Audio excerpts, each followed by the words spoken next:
Les amis, j'espère que vous allez bien et que vous avez passé une superbe journée. Aujourd'hui, on va revenir sur la purge qu'on a pu vivre hier, cette élimination du top 8. Mais au-delà de cela, cette élimination du top 8 ne vient pas comme ça. Elle ne vient pas par hasard. Il y a des faits, il y a des choses, et c'est dans la continuité justement de ce qui s'est passé sur les derniers mois. Il faut revenir, les gars, sur le commencement, comment ça se passe, comment se déroule la saison. Tu pars avec un nouveau projet l'été dernier avec Xabi Alonso. Ça marche au début, avec cette victoire face à Salzbourg, je me rappelle. Il y a eu cette défaite 4-0 contre le PSG. Et juste après, je n'ai pas senti un Real qui explosait, qui allait exploser à un moment. Tu voyais le début de saison avec ces matchs-là contre Osasuna, Mallorca et compagnie 2-1, 1-0 sur des pénaltys, sur des faits de jeu. Plus la saison avance, plus je sens, les gars, que ça ne va pas fonctionner. Et là, mois de décembre, janvier, tu as cette défaite en Supercoupe d'Espagne, en finale, et tu as le licenciement de Xabi Alonso. Licenciement, démission, prenez ça comme vous voulez. L'arrivée d'Arbeloa. Je vais pas vous mentir que quand j'ai vu Arbeloa arriver, je m'attendais à rien. Je m'attendais à rien, je m'attends toujours à rien. Je respecte tous les entraîneurs qui passeront par le Real Madrid, sauf que pour moi, ce n'est pas l'homme de la situation. Si Xabi n'a pas été l'homme de la situation, pour moi, Arbeloa ne sera pas l'homme de la situation. Parce que ce qui se passe actuellement au Real Madrid, ce sont des problèmes beaucoup trop profonds. Je l'ai dit, je l'ai répété et je le répète encore une fois. Tu as actuellement ce qui se passe actuellement au club, les gars. Actuellement, le Real Madrid vit ce qu'on appelle une fin de cycle. Mais au-delà d'une fin de cycle, il n'y a aucun élément qui va faire que la situation va basculer. Tu as une présidence avec Pérez et Le Bord, qui, je vais pas vous mentir, c'est mon ressenti. Je pense que c'est le ressenti de pas mal de Madridistas derrière mon écran, qui ne foutent rien. Voilà, qui attendent, qui croient au miracle, comme les saisons passées. Sauf que les saisons passées, tu avais un Ancelotti qui pressait jusqu'à la fin. Dans le sens, il prenait le chiffon, il le pressait jusqu'au bout, et il est allé te chercher 2 Ligues des Champions. Et ces 2 Ligues des Champions, il est allé te les chercher avec les restes des perles d'or qui te restaient sur les années de gloire du Real. T'avais Benzema, t'avais Kroos, t'avais Modric. Ces joueurs-là sont partis. Tu n'as plus rien. Tu n'as plus rien. Tu n'as plus de ce qu'on appelle du pétrole qui sort du sol. Tu n'as rien. Tu dois tout reconstruire, tu dois tout refouiller pour essayer de trouver encore une fois du pétrole. Sauf que ça va pas être facile et cette situation ne va pas durer 1 ou 2 saisons. Cette situation ne va pas durer une ou 2 saisons. Et j'ai bien peur qu'on devienne un club qui, année en année, régresse, et ça serait catastrophique. Ça serait catastrophique. J'aurais mal en tant que supporter, mais ça serait mérité. Ça serait mérité au vu de ce qu'on vit actuellement. L'élimination qu'on a pu vivre hier du top 8, sachant que tu étais troisième, il faut le rappeler, tu étais troisième, tu redescends à la 9e place. Un match nul t'aurait qualifié en top 8. Et le problème, c'est que s'il y avait match nul, peut-être qu'il y a des gens, peut-être moi aussi, qui auraient dit, finalement, intéressant. Victoire 6-1 contre Monaco, victoire contre Villarreal solide, un match nul contre Benfica, un déplacement à l'extérieur compliqué. Pourquoi pas? Sauf que cette défaite, je le dis et je le répète, pour moi, les gars, il faut plus qu'on tombe dans le panneau. En tout cas, moi, je tombe plus dans le panneau et je vous l'ai dit depuis un bon petit moment. Depuis la fin de l'histoire, l'ère Xabi Alonso, je vous ai dit que je ne retomberai plus dans le panneau de l'entraîneur, etc. Tu as des joueurs sur le terrain, je vais pas vous mentir, il y en a certains, j'ai mal aux yeux. J'ai vraiment très très mal aux yeux. Il y a une incompatibilité, mais le problème est beaucoup trop profond. Et vous pensez que les supporters, ça leur fait plaisir? Honnêtement, est-ce que vous pensez que des supporters, ça leur fait plaisir? La bronca que j'avais vue du Bernabéu, contre qui déjà? Contre l'Éventé, il me semble, ouais, l'Éventé. T'as eu cette bronca, t'avais les mouchoirs blancs et tout, tu bats l'Éventé, tout d'un coup, tout va mieux. Tout va mieux. On est dans une situation d'inconstance. C'est-à-dire qu'il y aura un bon jour, un mauvais jour. Un bon jour, un mauvais jour. Il n'y aura aucune série de bons jours. Rappelez-vous de la saison 2024-2025, 2023-2024 qu'on a pu pondre sous Carlo Ancelotti. Une défaite pendant toute la saison, c'était contre l'Atlético Madrid. Si vous voulez 2 défaites, si on compte la défaite en Copa del Rey, mais c'était en prolongation. Tu avais perdu un match. Et pour que vous sachiez quelque chose, c'est que quand tu avais perdu un seul match, tu l'avais senti. Tu l'avais senti, mais tu sentais que l'équipe était bien forgée malgré la défaite, tu t'en foutais. Tu t'en foutais, c'était juste un match, c'était passif. Mais là, vous pensez vraiment qu'on va réussir à faire quelque chose cette saison? La Supercoupe, tu l'as perdue. La Ligue des Champions, tu vas croiser du City. Tu vas peut-être recroiser du Benfica en barrage. Et qui sait si tu es éliminé contre le Benfica? J'en sais rien. C'est possible. Ça serait logique et mérité au vu de la situation actuelle. Tu croiserais Arsenal ou le Bayern en quart. Qu'est-ce que vous voulez faire? Qu'est-ce que vous voulez sérieusement faire? Comme je vous l'ai dit, pour moi, ce serait un miracle de gagner la Ligue des Champions cette année. Et pour moi, j'ai honte d'y penser. J'ai honte d'y penser parce que là, au-delà d'aller chercher des titres, il faut qu'on retrouve l'âme de champion, l'âme de gagner, quelque chose qui va nous rassurer qu'une équipe est toujours là. Parce que pour l'instant, je ne vois rien. Je ne vois plus d'équipe.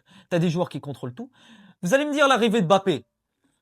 Vous allez dire Mbappé, il contrôle 90% de l'attaque. Je peux être d'accord avec vous sur un point, c'est que Mbappé euh, occupe 70% de l'offensive madrilène. Ce qui veut dire que si tu sens Mbappé, bah, le reste n'est pas là. Parce que tout est concentré sur Kylian. C'était la même chose avec le PSG. Et les stats le disent. Mbappé, je pense, est impliqué sur 50% des derniers buts du Real Madrid. 50%. C'est-à-dire qu'un but sur deux vient de lui. Un but sur deux. Mais évidemment que les autres équipes vont le cerner. Ils vont le cerner, ils vont le bloquer. Comme ça, au moins, ils n'auront plus cette chance de un but sur deux. C'est aussi simple que cela. Si tu passes par un joueur, oui, il est très fort, évidemment qu'il est très fort, mais est-ce que c'est un joueur de collectif? Est-ce qu'il saura un jour s'adapter à un collectif? Pour l'instant, je n'ai pas vu un Kylian s'adapter au collectif de manière constante et régulière. Au début de saison, je pouvais y croire. Je voyais peut-être un Kylian qui commençait à être beaucoup plus, comment dire, solo en attaque, le servir, mais ça ne va pas continuer toute la saison. Tu as du Bellingham, tu as du Vinicius, et ça ne va pas continuer, et ça ne va pas marcher. Ça ne va pas marcher, je vous le dis dès maintenant. Et ce n'est pas un problème de coach, ce n'est pas un problème d'Arbeloa, vous pouvez me dire ce que vous voulez. Ce n'est pas un problème de coach. Par contre, ce que j'ai envie de reprocher à Arbeloa, c'est les conneries qui sortent en conférence de presse. Il s'assoit. Attendez, je vais faire l'animation. Hop là. C'est de ma faute. Stop, stop, stop, stop, stop. Arrêtez tout. Arrêtez tout. Non, non, non, non, non. Ne parlez pas. C'est de ma faute. C'est moi. C'est moi. Non, non, non. C'est moi. C'est moi qui ai fait tout ça. Vini est pas bon. Pardon. Vini est pas bon. Mais c'est moi. C'est moi. C'est moi qui lui dis de. C'est moi. C'est moi qui ai fait tout ça. Pardon. Tchouaméni était mauvais. Raúl Asensio. Mais non, mais ces joueurs sont extraordinaires. Ces joueurs sont extraordinaires. Il faut tomber sur moi. C'est moi la fautive. J'en ai marre. Ce genre de réaction de coach, ce n'est plus possible. Et je pense que ça ne vient pas de lui. Ça ne vient pas de lui. Ça vient d'au-dessus. Ça vient d'au-dessus. Pérez sait très bien que il doit protéger, au-delà de l'image de ses joueurs, il doit protéger l'image des joueurs. En protégeant l'image des joueurs, ça va protéger plusieurs choses derrière. Et vous avez compris ce que je veux dire. Tout ce qui est image de club, image de marque, etc. Bref, on va pas rentrer dans ces détails-là. Mais c'est pour ne pas, tout simplement, remuer le couteau dans la plaie. Pour faire un petit peu oublier, j'ai envie de dire. Pour que les gens se dirigent plus et que la presse et les médias se dirigent plus vers Arbeloa. Alors que c'est pas lui fautif. Parce qu'on l'a vu sous Xabi Alonso. Et Xabi Alonso, quand il arrivera dans un autre club, il va faire des merveilles. J'ai vu la rumeur Unai Emery, là, cet après-midi. Normalement, Unai Emery, cet été, Unai Emery va venir. Unai Emery, il va venir, il va rien foutre. Unai Emery, il va quitter le club, il va foutre. Il va faire de belles choses. Klopp, il va venir, il va rien foutre. Klopp, il va quitter le club, il va foutre. À un moment, il faut se poser les bonnes questions. Quel coach peut entraîner ce club actuellement? Ce club est inentraînable. Inentraînable, c'est l'adjectif. Impossible à entraîner. Je ne vois pas qui peut l'entraîner. Je ne vois pas qui est capable de porter sur ses épaules déjà ce club, qui dans sa tête va se dire je vais venir au Real Madrid avec l'idée de bâtir un projet, sachant que j'ai un président qui me met la pression, j'ai un président qui me dit tu dois faire ceci, tu dois faire cela, je ne veux pas que tu ramènes ce... Tu fais des demandes de recrutement, il les refuse. Pourquoi? J'en sais rien. Allez lui demander. Tu as beaucoup de fautifs. Et le tout premier fautif de toute cette situation, c'est Pérez. C'est la mise en place de ce projet, la continuité du projet a été mal faite, mal pensée, très très mal pensée. Et on est obligé de le dire parce que c'est la réalité. Elle a été très très mal pensée. Maintenant la suite. Tu es éliminé du top 8. Ok? Tu perds la Supercoupe. Tu perds la coupe également. Copa del Rey, ABCD, Albacete. Dédicace à Riles. J'ai bien aimé cette comparaison et ce petit jeu de mots. Et là, il te reste quoi? La Ligue des Champions, la Liga. La Ligue des Champions, c'est pratiquement mort. Voilà, je pense que c'est mort. S'il gagne la Ligue des Champions, je fais une teinture blanche. Je vous l'ai dit et je tiens ma parole. Voilà, je fais une teinture blanche sur mes cheveux si on gagne la Ligue des Champions. Et la Liga, bah, t'as un Barça qui est là, et hormis le Barça, tu as un Atlético qui se réveille et qui devient le lion sauvage dès qu'il te joue. Tu as les autres équipes de Liga où tu es même pas assuré de les battre. Les Betis, Bilbao et compagnie. Donc pour moi, c'est mort. Pour moi, c'est mort. Pour moi, on va re-assister à une saison blanche. Et c'est mérité. Maintenant, les solutions. Les solutions qu'on pourrait mettre en place, qui devraient être mises en place, c'est de... Je vais dire ça, mais je sais que ça ne va jamais arriver. Il faut qu'il y ait un ménage.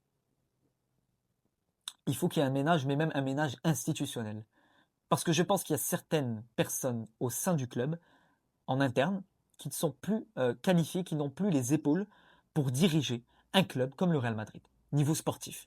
Peut-être que Marc, on va être bon, peut-être que l'argent va monter, mais qu'est-ce que je m'en fiche. Évidemment que c'est important l'image de Marc et l'argent, etc., parce que c'est ça qui va te ramener du fric dans les caisses. Voilà, c'est le côté financier de tout club. C'est une entreprise, mais une entreprise qui est avant tout une entreprise sportive. Une entreprise qui a pour vocation le sportif. Si tu veux faire briller peut-être les finances, fais-les briller en passant par le sportif. Comme ça, tu auras le beurre et l'argent du beurre. C'est ça que je ne comprends pas. Tu ne veux pas avoir le beurre et l'argent du beurre, tu ne veux rien faire. Pérez va rester dans cette situation et vous allez voir, parce que c'est quelqu'un de têtu, qui est très naïf et qui est borné. C'est-à-dire, par dignité, dignité mal placée, il ne recrutera aucun joueur par aveu de faiblesse. Il ne virera pas les coachs, il n'ira pas chercher à droite, à gauche tel coach. Et c'est plus facile de licencier l'entraîneur que de virer 4, 5, 6 joueurs. Voilà. Voilà. Et il y a encore d'autres joueurs, j'ai plus envie de les citer, les Vinicius, les Bellingham, les Capri sur le terrain, les Fakaf de Bellingham, tout ça je commence à en avoir marre. Les Güler sur le terrain hier, pour qui il se prend toujours moi, c'est toujours moi qui sens. Mais ferme-la frérot, mais ferme-la, c'est le coach. Vous l'avez fait avec Xabi Alonso, et vous le faites encore avec Arbeloa, faites-le avec Klopp.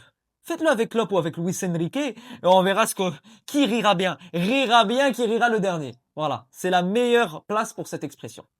Voilà les amis pour mon avis pour cette vidéo, mon petit coup de gueule.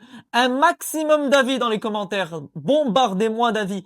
Donnez-moi vos avis bien construits en commentaire, je vais évidemment tous les lire. On se retrouve ce week-end pour d'autres vidéos concernant le Real Madrid. À la Madrid, Inadama, ça ne bouge pas. Et à bientôt pour de nouvelles aventures. Ciao mes amis.